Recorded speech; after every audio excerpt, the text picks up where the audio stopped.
Hello guys, you are welcome to my channel the lemon monkey.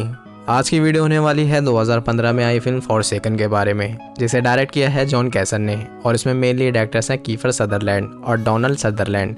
इस film की request की थी मेरे ही एक सब्सक्राइबर इमरान हसन ने, so here it is. Film की स्टोरी तो काफ़ी स्ट्रेट फॉरवर्ड है, लेकिन इसकी सिनेमाटोग्राफी लाजवाब है, जैसे हर वेस्टर्न मूवीज़ की होती है। तो चलिए अब और देर ना करते हुए लेट्स बिगिन।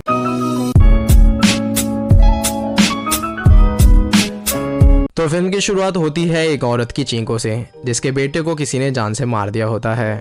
और वहीं हम एक आदमी की आंखों को देख पाते हैं, जिसका चेहरा पूरी तरह नहीं दिखाया जाता, और इसका खुलासा वीडियो में आगे होगा। इसके बाद हम मिलते हैं जॉन हेनरी नाम के आदमी से, जो कि एक फौजी रह चुका था, और अब वो 10 साल बाद अपने मॉम डैड के घर उनसे मिलने जाता है। हेनरी के घर पहुंचते ही उसके डैड क्लेटन, जो कि एक प्रीस्ट भी हैं, वो हेनरी को देखते ही बताते हैं कि उसकी मॉम मर चुकी है। और साथ ही में क्लेटन हेनरी को उधर देखकर थोड़ा निराश दिखते हैं। हेनरी ये सुनकर काफी उदास हो जाता है और अपने डैड से कहता है कि उसे नहीं पता था कि उसकी मॉम बीमार थी। तभी क्लेटन उसे बीच में ही टोक देते हैं और कहते हैं कि अगर उसे पता भी होता तो वो क्या कर लेता, क्योंकि पिछले 10 सालों में उसने अपने घर और माँ बाप को एक बार भी मुड़कर नहीं देखा, जबकि उसकी माँ उसका इंतजार अपनी आखिरी सांसों तक करती रही। हेनरी के पास इन सब बातों का कोई जवाब नहीं होता। तब क्लेटन हेनरी को इनडायरेक्टली उधर कुछ दिनों तक रुकने के लिए कहते हैं और साथ ही में उससे उसकी गन्स के बारे में पूछते हैं, जिसपे हेनरी जवाब देता है कि अब वो उस रास्ते को छोड़ चुका है। दरअसल हेनरी ने जंग के दौरान कई हत्याएं की थी, कुछ सही और कुछ गलत, और आर्मी से निकलने के बाद भी उसने भारी दुनिया में कई गुटों की हत्याओं को अंजाम दिया था, जिस वजह से उसका काफ़ी नाम हो गया था।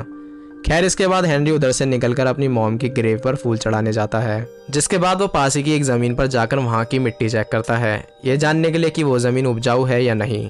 तभी उसके डैड मार्केट कुछ सामान लेने के लिए जाने लगते हैं और हेनरी भी उनके साथ चल पड़ता है।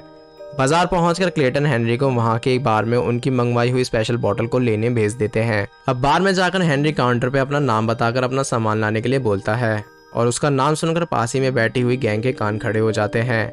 और उस गैंग का लीडर फ्रैंक हेनरी के पास जाकर बोलता है कि उसने उसका नाम काफी सुना है, और शायद हेनरी ने भी फ्रैंक का नाम सुना हो, क्योंकि वो 4 लोगों को मार चुका है। लेकिन हेनरी उसे निराश कर देता है, ये कहकर कि उसने आज तक ऐसा कोई नाम नहीं सुना।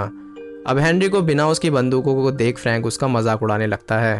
तभी उस गैंग का एक आदमी, जिसका नाम डेव होता है, वो अपने साथियों से हेनरी को ना परेशान करने के लिए कहता है, जिसके बाद वो हेनरी से मिलकर अपना नाम बताता है।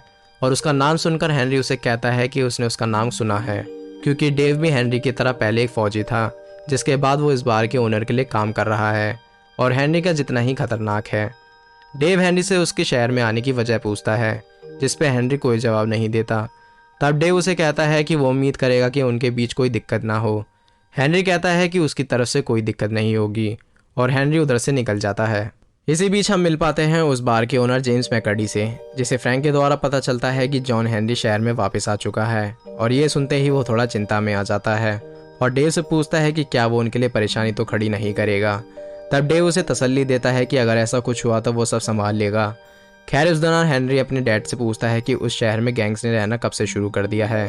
तब क्लेटन उसे बताते हैं कि फ्रैंक और उसकी गैंग मैकर्डी के लिए काम करते हैं, क्योंकि मैकर्डी उस पूरे शहर के लोगों की ज़मीन अपने दामों पर ज़बरदस्ती खरीद कर हड़पना चाहता है। और जो लोग उसे ज़मीन बेचने से मना कर देते हैं, तब मैकर्डी अपने गुंडों को उनके पीछे लगवाकर ज़मीन बेचने पर मजबूर करता है। साथ ही में क्लेटन हेनरी को उन लोगों से दूर रहने के लिए कहते हैं। आगे घर पहुंचने के बाद हेनरी एक जगह के पेड़ों वगैरह को काटकर उस जमीन को खेती करने लायक बनाने के लिए काम शुरू करता है। और अगले दिन हेनरी को पेड़ काटते हुए देख क्लेटन उससे पूछते हैं कि वो ये सब क्यों कर रहा है। तब हेनरी उन्हें कहता है कि ये उसकी मॉम की इच्छा थी कि हेनरी और क्लेटन उस जगह को साफ कर उधर एक खेत बनाए। क्लेटन उसकी मदद करने से साफ मना कर देते हैं, मगर हेनरी फिर भी ये काम अकेले अपनी मॉम के लिए करता रहता है। आगे क्लेटन के चर्च में प्रेयर के बाद वहाँ के लोकल्स उन्हें बताते हैं कि मैकर्डी उन्हीं के एक साथी डैनियल को उसकी ज़मीन बेचने के लिए धमकी दे रहा है। क्लेटन उन सबको कहते हैं कि वो यूएस मार्शल से इस सब के बारे में बात कर रहे हैं।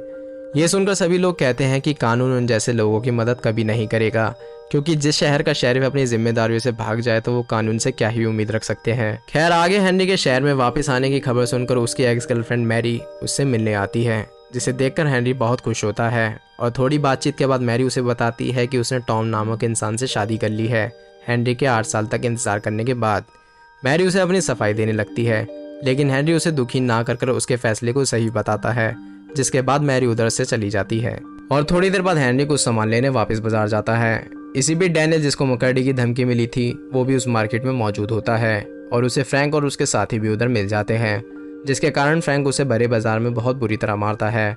डैनियल की हालत देखकर हेनरी फ्रैंक से उसे छोड़ने के लिए कहता है, लेकिन फ्रैंक उसे उधर से चुपचाप जाने के लिए कहता है। हेनरी अपने गुस्से को काबू में रखकर फ्रैंक से डैनियल को छोड़ने के लिए रिक्वेस्ट करता है और फ्रैंक हेनरी को उसके सामने कमजोर पाकर डैनियल को छोड़ देता है। अगले दिन डेव अपने साथियों के साथ डैनियल के घर पहुंचता है, दोबारा उसकी जमीन खरीदने की बात के लिए, लेकिन डैनियल उनकी कोई बात सुनना नहीं चाहता था और वो उन पे अपनी गन तान कर उधर से जाने के लिए कहता है। लेकिन डेव उसे समझाता है कि वो अपनी ज़मीन ना बेचने की जिद के चलते अपनी जान जोखिम में डालकर अपने परिवार को यतीम क्यों करना चाहता है, जबकि वो इस ज़मीन को बेचकर अपने परिवार के साथ किसी और जगह शांति से रह सकता है। और साथ ही में डेव उसे कहता है कि वो उसको अपनी ज़मीन बेचने का दुख बहुत अच्छे से समझ सकता है। अब ये बातें सुनकर डैनियल डेव की बातों से थोड़ा कन्विंस होने लगता है, पर फ्रैंक इन सब बातों से बोर हो जाता है और वो अपने एक साथी से डैनियल पे गोली चलवाकर उसे मरवा देता है। ये देखकर डेव ऊंची आवाज़ में फ्रैंक से कहता है कि डैनियल को मरवाने की कोई ज़रूरत नहीं थी, क्योंकि वो लगभग अपनी ज़मीन बेचने के लिए तैयार हो गया था। लेकिन जिस आदमी ने डैनियल को जान से मारा था, वो डेव का मजाक उड़ाते हुए उससे पूछता है कि क्या उसने कभी किसी को मारा भी है। अब ये सुनकर डेव उस आदमी को गोली मारकर उसके सवाल का जवाब दे देता है और डेव को गुस्से में देखकर फ्रैंक और उसके सभी साथी शांत पड़ जाते हैं। अगले दिन डैनियल के फ्यूनरल के बाद लोकल लोग आपस में हेनरी से मैकर्डी और उसके गुंडों को मरवाने की बात करने की सोचते हैं, लेकिन ये सब सुनकर क्लेटन उन सबको ये सवाल अपने जहन से निकालने के लिए कहते हैं, क्योंकि हेनरी अब कत्लेआम करना छोड़ चुका है। आगे मैकर्डी फ्रैंक के अग्रेसिवली काम करने के तरीके से काफ़ी खुश होता है, क्योंकि उसके हिसाब से ज़मीन ना बेचने वाले लोगों को जान से मरवाकर वो अपनी दौस उस शहर में कायम रख सकता है, जिसकी वजह से आगे उसे कोई ज़मीन हड़पने में दिक्कत नहीं होगी। और मैकर्डी डेव को ज़मीन के काम से हटाकर उसे खाली हेनरी से भविष्य में होने वाले खतरे पर ध्यान रखने के लिए कहता है। अगले सीन में फ्रैंक का एक आदमी डैन अनजाने में अगली ज़मीन हड़पने वाले का नाम तेज़ आवाज़ में बोल पड़ता है, जिसे बार में बैठे कुछ लोकल सुन लेते हैं। आगे क्लेटन हेनरी को खेती के लिए मेहनत करते देख उससे पूछते हैं कि वो दिन रात मेहनत करके क्या साबित करना चाहता है। हेनरी कहता है कि वो सिर्फ अपनी माँ की इच्छा पूरी कर रहा है। तब क्लेटन कहते हैं कि उसकी माँ की इच्छा तो उसको अपने सामने देखने की भी थी, तो उसने वो पूरी क्यों नहीं की। हेनरी क्लेटन से सवाल करता है कि क्या उन्होंने खुद कभी चाहा है कि वो कभी घर लौटे, क्योंकि हेनरी की नज़रों में क्लेटन ने कभी उसे पसंद नहीं किया, क्योंकि वो अपने दूसरे बेटे विलियम, जो कि बचपन में हेनरी के साथ नदी में खेलते वक्त मर गया था, उसे ज़्यादा प्यार करते थे, जबकि हेनरी को जिंदा देख क्लेटन के चेहरे पे एक मायूसी थी। क्लेटन इस बात को पूरी तरह नकार देते हैं, क्योंकि उन्होंने अपने दोनों बेटों को हमेशा बराबर प्यार किया था। लेकिन अब उन्हें हेनरी की हत्याओं और अत्याचारों की खबर सुनकर लगता है कि विलियम हेनरी की तरह एक हत्यारा ना बनकर एक शरीफ इंसान की तरह उससे बेहतर जिंदगी जी सकता था।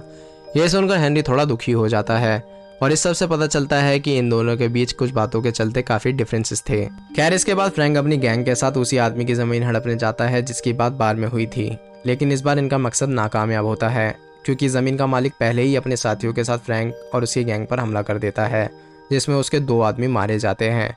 जिसके बाद ये लोग उधर से भाग आते हैं और बार में वापस आने के बाद फ्रैंक अपने साथी डैन, जिसने पहले ही बार में ज़मीन के मालिक का नाम बोल दिया था, उसे जान से मार देता है, क्योंकि उसकी वजह से उन लोगों को पहले ही इनके आने की खबर मिल चुकी थी। आगे हेनरी मैरी से मिलने उसके घर जाता है, जहां मैरी उससे पूछती है कि वो जंग खत्म होने के बाद उसके पास क्यों नहीं लौटा। तब हेनरी उसे कहता है कि उसने आने की बहुत कोशिश की थी, क्योंकि वो और कत्लेआम नहीं करना चाहता था, लेकिन उसकी तकदीर में कुछ और ही लिखा था। और इन बातों के बाद हेनरी उधर से जाने लगता है, पर तभी मैरी का पति टॉम उसे उधर से जाते हुए देख लेता है और रात को मैरी से पूछता है कि उसे टॉम से शादी करने का कोई पछतावा तो नहीं, क्योंकि वो जानता है कि मैरी और हेनरी दोनों एक दूसरे से प्यार करते थे। मैरी उसे कहती है कि हेनरी उसका पास था और अब वो सिर्फ टॉम से प्यार करती है। मीनवाइल अगले दिन फ्रैंक चालाकी से उस जमीन के मालिक को जान से मार देता है, जिसके बाद उस आदमी की वाइफ मैकर्डी को जमीन बेचने पर मजबूर हो जाती है। अब अगले दिन हेनरी अपने डैड के साथ सामान लेने बाजार जाता है और तभी उस दुकान में फ्रैंक अपनी गैंग के साथ पहुंच जाता है और हेनरी को उनसे लड़ने के लिए उकसाने लगता है। हेनरी उन्हें बिना कुछ कहे वहां से जाने लगता है। तभी एक नैड नाम का आदमी हेनरी को पीटने लगता है और फिर ये लोग उसे मारते हुए बीच बाजार में ले आते हैं, ये साबित करने के लिए कि फ्रैंक और उसकी गैंग अब कितनी खतरनाक है, ताकि कोई उनसे मुसीबत मोल लेने की जरूरत ना करे, और साथ ही में ये उम्मीद छोड़ दे कि हेनरी उन सबको उनसे बचाएगा। आगे हेनरी की हालत खराब करने के बाद फ्रैंक और उसकी गैंग उधर से जाने लगते हैं। अब इस वक्त मैरी भी टॉम के साथ उधर मौजूद होती है और हेनरी को घायल देख उसकी मदद करने चली जाती है, टॉम के मना करने के बाद भी, क्योंकि टॉम हेनरी को बिल्कुल पसंद नहीं करता। जिसके बाद वो मैकर्डी के बार में शराब पीने जाता है और उसकी हालत को देख मैकर्डी उसका फ़ायदा उठाता है और एक डील ऑफर करता है तो उसे अपना घर बेचकर उधर से जाने की, जिसके बाद हेनरी उसकी वाइफ से कभी नहीं मिल पाएगा। अब ये सुनकर टॉम मैकर्डी से हाथ मिलाकर सौदा तय कर लेता है। आगे डेव हेनरी से एक अच्छे दोस्त की तरह उसका हाल पूछने आता है और उसे नसीहत देता है कि वो अपना गुस्सा काबू में रख कर रखे, क्योंकि डेव जानता है कि अगर हेनरी ने फ्रैंक से अपना बदला लेने के लिए कोई कदम उठाया तो वो उन्हें ज़रूर मार डालेगा।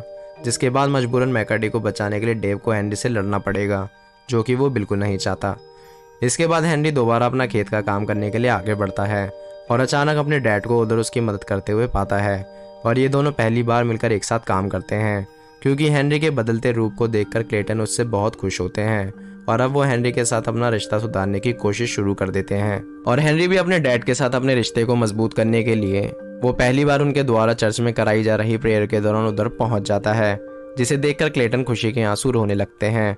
और अब ये दोनों एक दूसरे के साथ काफी खुश नजर आते हैं और मैरी भी हेनरी को पहले की तरह बनते हुए देख काफी खुश होती है। अब मैरी को हेनरी से बातें करते देख टॉम हेनरी को सबके सामने उससे दूर रहने के लिए कहता है और हेनरी समझ जाता है कि टॉम मैरी और उस पर शक कर रहा है, जिस वजह से वो टॉम को कहता है कि वो गलत समझ रहा है।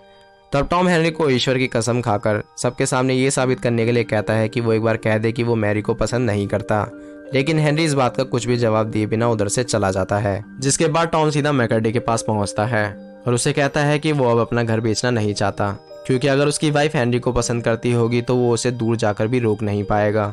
अब डील कैंसिल होने का नाम सुनकर मैकर्डी टॉम पे भड़क पड़ता है और कहता है कि उनके बीच जो समझौता तय हुआ था वो किसी भी हालत में होकर रहेगा, जिसे टॉम चाहकर भी रोक नहीं पाएगा। खैर आगे हम हेनरी को चर्च में बैठा देखते हैं, जहां वो भगवान से अपने किए गए गुनाहों की माफी मांगता है। इसी बीच क्लेटन भी उधर आ जाते हैं, जिनसे हेनरी अपना एक गिल्ट कन्फेस करता है, ये बताकर कि कुछ दिनों पहले उसकी एक शहर में 2 लोगों से लड़ाई हो गई थी और काफी गोलीबारी के बाद उसने उन दोनों को जान से मार दिया था। लेकिन इसी दौरान उसकी एक गोली एक छोटे बच्चे की मौत का कारण बनी, जिसकी झलक हमें फिल्म की शुरुआत में दिखाई गई थी। साथ ही में हेनरी कहता है कि अगर वो उस दिन बिना लड़े उस शहर से चला आता तो वो बच्चा आज जिंदा होता और हेनरी इतना बड़ा पश्चाताप लेकर ना चल रहा होता। हेनरी अपने डैड से भी उन्हें उसके द्वारा दिए गए दुखों के लिए रोते हुए इनसे माफी मांगता है। आगे मैकर्डी मैरी के घर उससे मिलने आता है और बताता है कि टॉम ने उसे उनकी जमीन बेच दी है और अब सिर्फ 36 घंटों बाद उन्हें ये जगह खाली करनी होगी।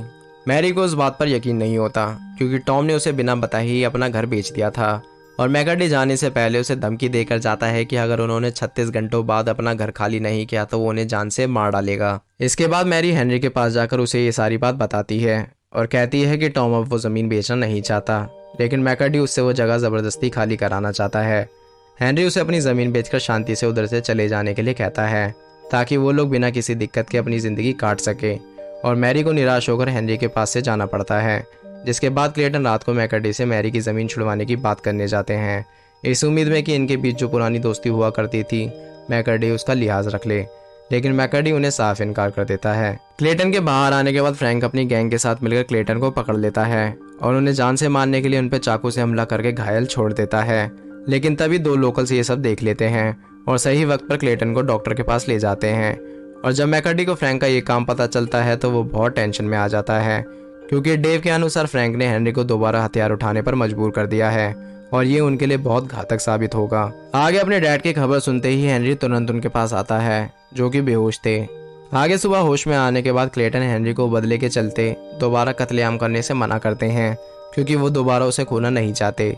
लेकिन हेनरी कहता है कि अगर उसने मैकर्डी और उसके लोगों को नहीं रोका तो और भी मासूम लोग मारे जाएंगे और इस काम के साथ वो कुछ गलत चीजें सही करना चाहता है। इसके बाद हेनरी उधर से निकल जाता है और अपनी छोड़ी हुई बंदूकों को दोबारा उठा लेता है और मैकर्डी के बार में फ्रैंक के गैंग को मारने बढ़ता है और बार में घुसते ही हेनरी एक झटके में फ्रैंक और उसके साथियों को खत्म कर देता है। जिसके बाद वो बाहर आता है और बाहर आते ही उसे डेव मिल जाता है और वो हेनरी से उसके डैड के साथ हुए हादसे पे अफसोस जताता है और उसका फ्रैंक और उसके साथियों को मारने का फैसला सही बताता है। हेनरी डेव से कहता है कि उन्हें एक दूसरे से लड़ने की जरूरत नहीं। तब डेव उसे कहता है कि उसका लड़ाई से भाग जाना उसकी नौकरी के शर्तों के खिलाफ होगा। ये सुनकर हेनरी डेव के साथ लड़ाई से पहले एक हल्की गन लाने का बहाना बनाकर दोबारा बार में चला जाता है और मैकर्डी को छत पर ढूंढकर गोली मार देता है और नीचे आकर डेव से कहता है कि अब उसकी नौकरी नहीं रही, जिस वजह से उन्हें लड़ने की कोई जरूरत नहीं। और हेनरी डेव को एक अच्छा इंसान बताकर उससे अलविदा लेकर जाने लगता है।